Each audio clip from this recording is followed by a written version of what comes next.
नमस्कार दोस्तों। Corona virus के दौर में दिल को सुकून देने वाली खबरों के साथ हम फिर से हाजिर हैं। दोस्तों, पूरी दुनिया में इस वक्त कोरोना का संक्रमण अपने चरम पर है। भारत में कोरोना मरीजों की संख्या 32 लाख के पार पहुंच चुकी है।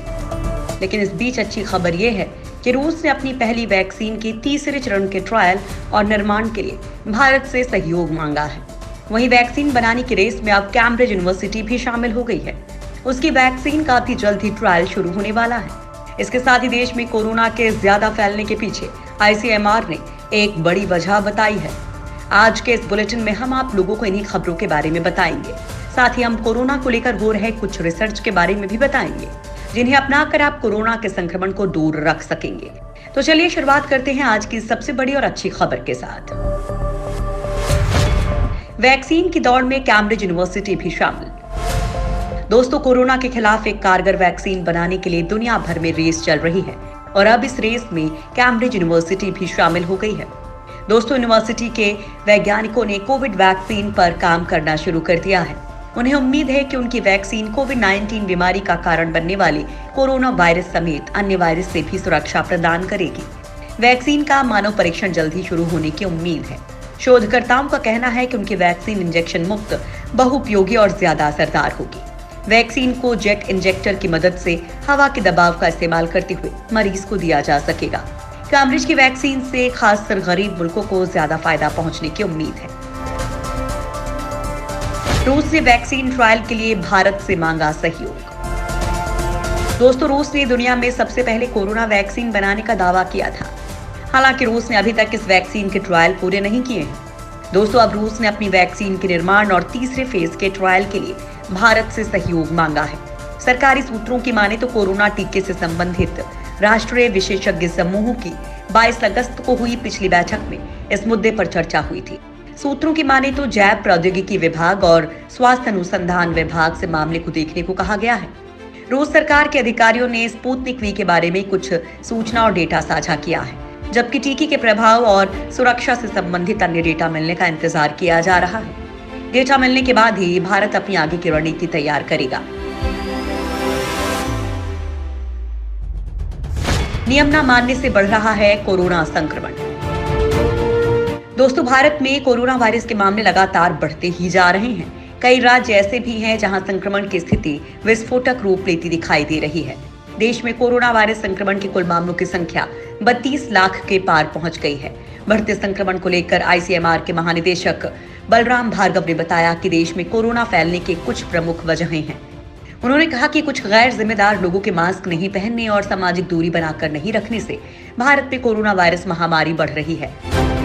भार्गव ने यह भी कहा कि ICMR ने दूसरा राष्ट्रीय सीरो सर्वे शुरू किया है और पिछले राष्ट्रीय सीरो सर्वे की पूरी रिपोर्ट की 2 बार समीक्षा की गई है और इस हफ्ते के आखिर में इसे Indian journal of medical research में प्रकाशित किया जा सकता है। कोरोना के नए केसेस को लेकर आई गुड न्यूज। दोस्तों, कोरोना महामारी की मार झेल रहे देश में पहली बार नए केसेस के मामले में एक गुड न्यूज मिली है। दोस्तों, पहली बार देश में कोरोना की शुरुआत के बाद एक्टिव केसेस की संख्या कम हुई है। सोमवार को 60,975 नए केस सामने आए थे और इसी दिन 66,550 लोग इस जानलेवा बीमारी से ठीक होकर घर भी गए। इस तरह से एक्टिव केसेस की संख्या में 6,423 की कमी आई। स्वास्थ्य मंत्रालय की माने तो अगस्त में बड़े पैमाने पर कोरोना टेस्टिंग के बाद एक्टिव केसेस की संख्या में कमी थोड़ी राहत वाली बात है। जहां तक देश में प्रति 10 लाख लोगों में कोरोना पीड़ितों की संख्या की बात है तो ये 26,600 है और भारत की बात करें तो यहाँ अमेरिका, रूस और ब्राजील से प्रति 10 लाख केसेस की संख्या काफी कम है। कोरोना के गंभीर मरीजों के लिए कारगर एक्मो थेरेपी। दोस्तों, मुंबई शहर में कोरोना वायरस संक्रमण से ग्रस्त मरीजों का रिकवरी रेट अच्छा है, लेकिन डेथ रेट को संभालने के लिए अब गंभीर कोविड मरीजों के लिए एक्मो थेरेपी का इस्तेमाल हो रहा है। दरअसल कोरोना लंग्स और हार्ट पर वार करता है। ऐसे में ये थेरेपी उन्हें रिकवर करने में मदद करती है। ये न सिर्फ रक्त के बहाव को बनाने का काम करती है, बल्कि उसे जरूरी ऑक्सीजन भी मुहैया करवाती है। पर इस थेरेपी का एक दिन का खर्च है करीब 50,000 रुपए। मुंबई के सिद्धिविनायक अस्पताल में अभी तक 11 कोविड मरीजों पर इसका इस्तेमाल हुआ है। वर्ल्ड वाइड देखें तो जो मरीज जल्दी एक्मो पर डाले जाते हैं उनमें रिकवरी रेट करीब 50 से 55% है। दरअसल एक्मो एक लाइफ सपोर्ट सिस्टम है जो शरीर को गंभीर हालत में ऑक्सीजन सप्लाई करने में मदद करता है। देश में कोरोना की 2 और सस्ती दवा लॉन्च। दोस्तों, दुनिया भर में कोरोना वायरस के बढ़ते प्रकोप के बीच वैज्ञानिक और शोधकर्ता दिन रात इसका इलाज और वैक्सीन बनाने में जुटे हुए हैं। वहीं दुनिया भर में कोरोना मरीजों के इलाज के लिए अलग अलग दवाओं का इस्तेमाल किया जा रहा है। कई देशों में फेविपिराविर को कोरोना मरीजों के इलाज में कारगर माना गया है। भारतीय दवा कंपनी FDC लिमिटेड ने ग्लेनमार्क की दवा फेविपिराविर के 2 वेरिएंट पाइफ्लू और फेवेंजा लॉन्च कर दी है। FDC लिमिटेड ने फेविपिराविर के इन दोनों वेरिएंट्स की कीमत भी काफी कम रखी है। दोनों वेरिएंट की एक टैबलेट की कीमत 55 रुपए रखी गई है। इन दोनों वेरिएंट का भारत में कोरोना के हल्के और मध्यम लक्षणों वाले मरीजों के इलाज में इस्तेमाल किया जाएगा। कंपनी ने बताया कि drug controller general of India ने एंटीवायरल दवा फेविपिराविर को मंजूरी दे दी है।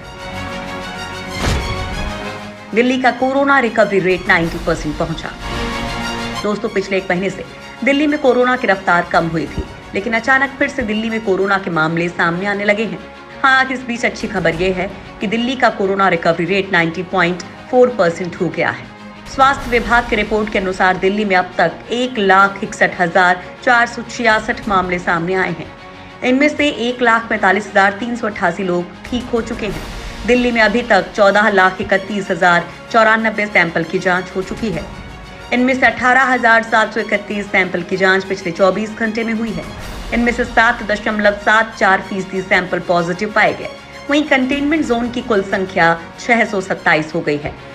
दरअसल दिल्ली ने काफी हद तक कोरोना पर काबू पा लिया है और इसी वजह से दिल्ली मॉडल की हर तरफ चर्चा हो रही है। PGI डॉक्टर की अपील, बिना सलाह के ना पिए काढ़ा। दोस्तों, कोरोना वायरस की रोकथाम के लिए अभी तक बाजार में कोई भी वैक्सीन उपलब्ध नहीं है। ऐसे में सिर्फ लोगों की रोग प्रतिरोधक क्षमता और बचाव ही इसकी सबसे बड़ी दवा है। जिन लोगों की इम्यूनिटी मजबूत नहीं है वो काढ़ा और आयुर्वेदिक औषधियों का सेवन कर इसे मजबूत कर रहे हैं। लेकिन PGI के डॉक्टर्स का मानना है कि बिना चिकित्सक परामर्श के काढ़ा और आयुर्वेदिक दवाइयों का इस्तेमाल नहीं करना चाहिए। लखनऊ PGI के गैस्ट्रो विभाग के डॉक्टर आकाश माथुर ने उन सभी लोगों से अपील की है और कहा है कि बिना डॉक्टरी परामर्श के काढ़ा और आयुर्वेदिक दवा लेना शरीर के लिए हानिकारक साबित हो सकता है। लोग काढ़ा, हर्बल और आयुर्वेदिक चीजें बिना साइड इफेक्ट वाला समझ कर ले रहे हैं, लेकिन इससे लीवर में खराबी हो रही है। चीन ने स्वीडन को भेज दी खराब कोरोना टेस्ट किट। दोस्तों, दुनिया कोरोना वायरस के कहर से परेशान है। ऐसे वक्त में भी चीन अपनी चालबाजियों से बाज नहीं आ रहा है। दोस्तों, चीन के खराब कोरोना टेस्ट किट के चलते स्वीडन को काफी परेशानियों का सामना करना पड़ रहा है। दोस्तों, स्वीडन की पब्लिक हेल्थ एजेंसी ने कहा कि जांच में सामने आया है कि चाइनीज टेस्ट किट की खराबी के चलते 3700 ऐसे लोगों को कोरोना पॉजिटिव मानकर इलाज शुरू कर दिया गया जो कि एकदम स्वस्थ थे।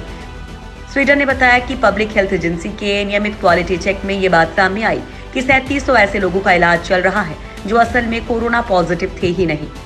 स्वीडन ने बताया कि यह टेस्ट किट कोरोना से मिलते जुलते लक्षण वाले हर व्यक्ति को पॉजिटिव बता रही है। डेली मेल की खबर के मुताबिक चीन से मंगाई गई PCR किट खराब थी और हर किसी का रिजल्ट पॉजिटिव ही दे रही थी।